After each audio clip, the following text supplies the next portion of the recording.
First, I'm going to prepare some data using the rand_between function. Then, to make things easier, I can use conditional formatting to show that we do have duplicates. We clearly have a bunch of duplicated values. I won't sort them yet, which is something I'll need for the first macro. The bad way to handle duplicates, to remove them, is to simply make a copy of your values, paste them in, go to the Data tab, remove duplicates, and say OK. And then we can simply do a count.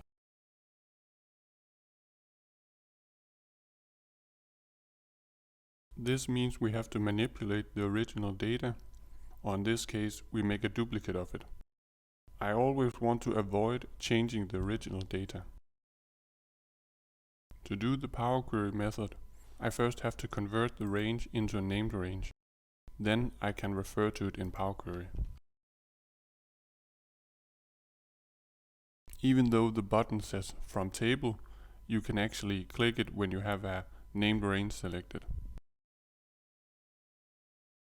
We can remove the Change Type step. Here we go into the Excel current workbook, which will get us a list of all the tables, worksheets, and named ranges.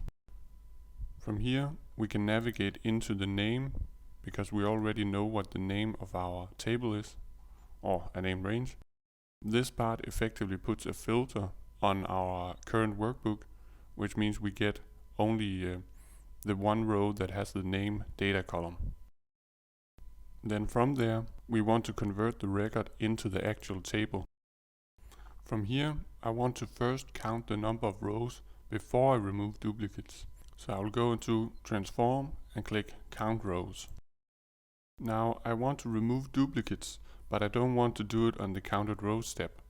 So we'll use a little trick where I first have to add a new step, where I refer to the Change Type step. From here I can use the Remove Duplicates. This will give us a new step, but I can just remove that. The step will automatically refer to the prior step, but we want to change the step it refers to. So now we've removed duplicates, and I can do another count to get how many rows we have after removing duplicates.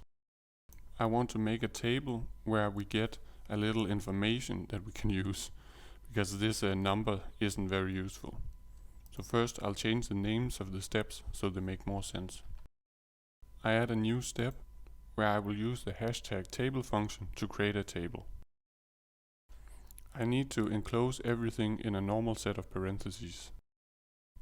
Inside I make the two curly brackets, which will be the names of my columns. I want two columns, so I'll write text and value and enclose them in a set of curly brackets. To add rows to the table, we need to do two sets of curly brackets, where each inner set of curly brackets is one row.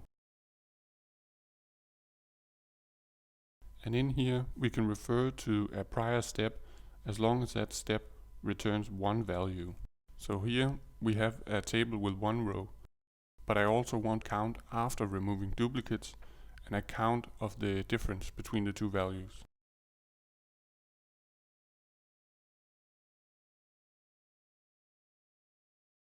Now all we need to do is to close and load